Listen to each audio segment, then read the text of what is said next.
Hi everyone, welcome to my channel. I'm Cecilia.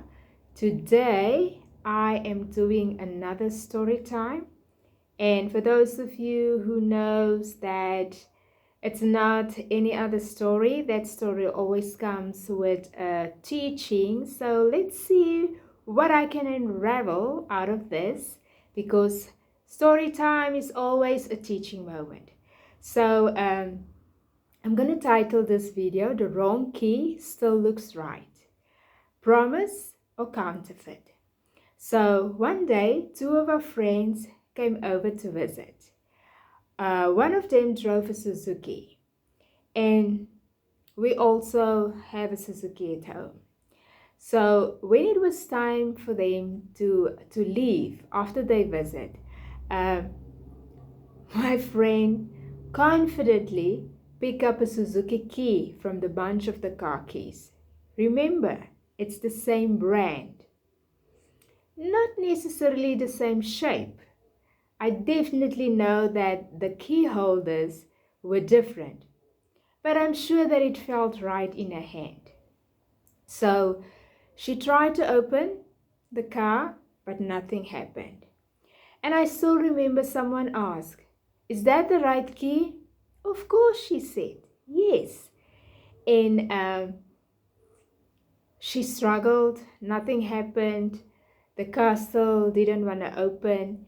And then at the end, she got someone to help her to eventually force the car open. But the key still couldn't start the engine. Why? Because it was the wrong key. So when we found out that really it was the wrong key, the person that helped her to open the car, he got paid, and at the end he left. So we were asking ourselves, what is the lesson to learn out of this?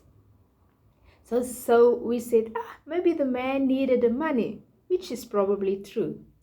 But besides the man needing the money, what was the lesson that we were supposed to learn? We were laughing, but I knew that beyond the laughter, God was speaking.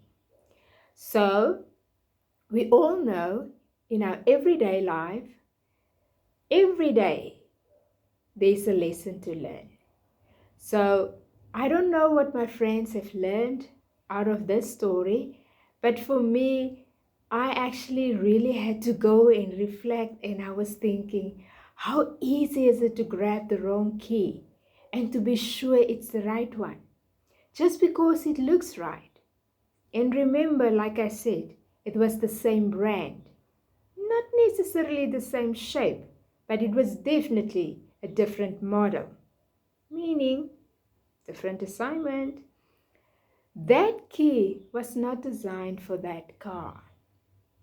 So tell me, how many times in life do we grab hold of something or even someone that looks like a match?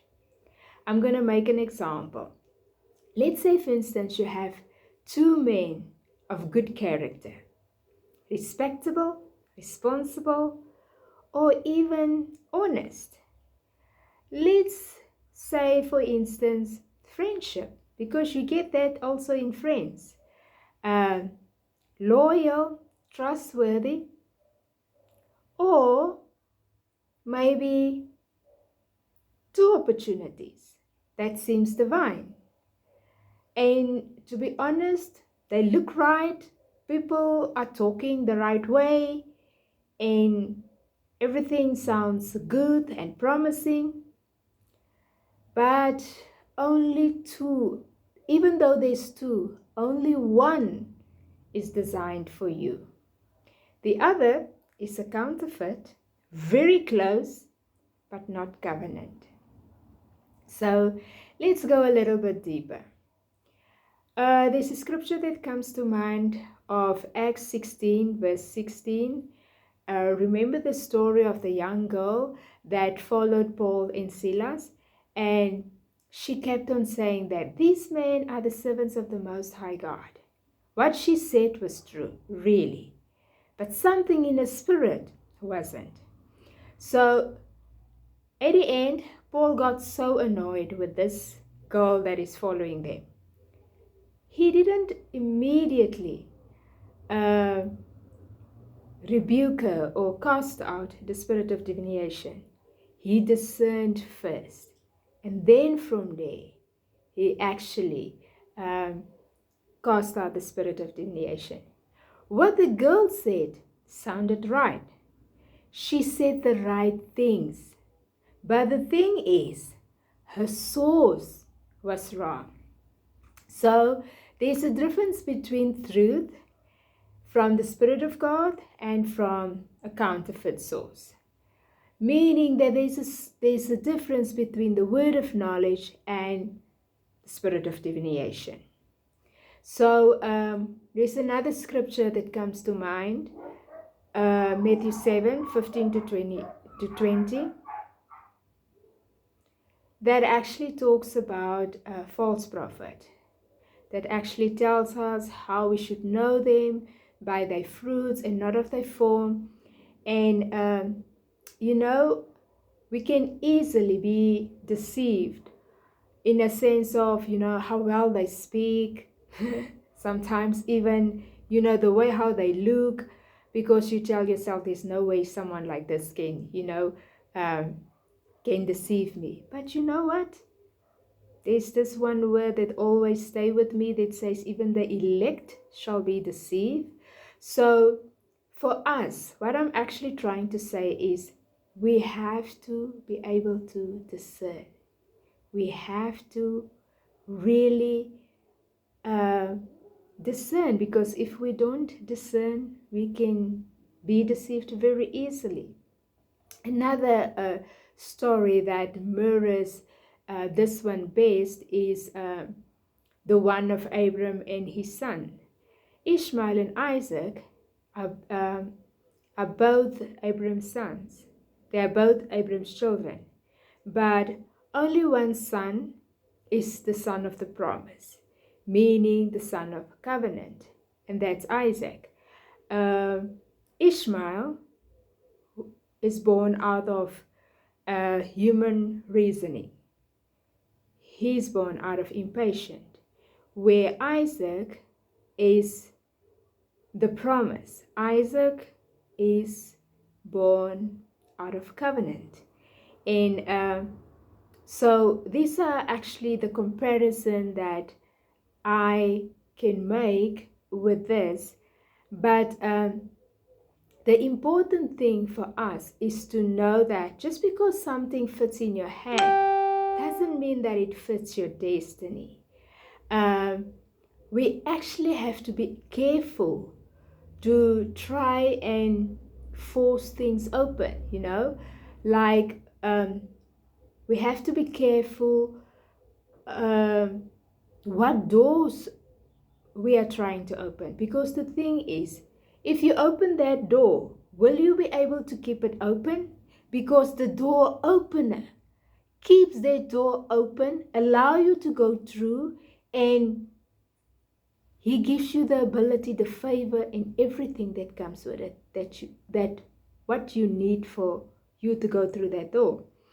And the other thing that I also want to say is to make sure that the key that you are holding was cut for your lock. Because if that key that you're holding is not cut for your lock, there's no way that it will ever open that door, And one thing, not all God things, not all good things are God things. Not all good things are God things. And not all Suzuki keys starts your engine. So, people, moral of the story is, in this whole teaching, I just want us to be fully aware about the promise and the counterfeit. That something might look right, but it is not right. That you might hold a key and think this key is designed for this lock, but it's definitely not. Wait until the one who holds the key opens the lock for you.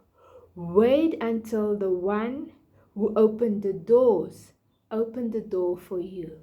And oftentimes, like I said in the other video, that we completely forgot to say thank you to the door opener. We are just going through the doors without even thanking the one who is the door opener. And the one who's the door opener is actually the one that protects and saves and really give you grace and favor. He gives you everything that you need for you to be able to go through that door, or even keep the other ones closed so that you do not lose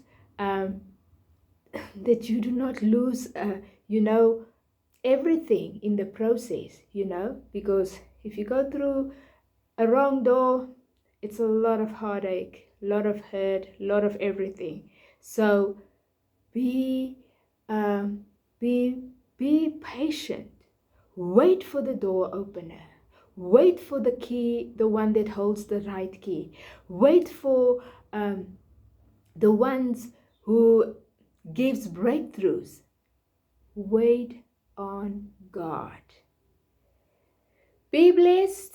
I hope to see you in the next video.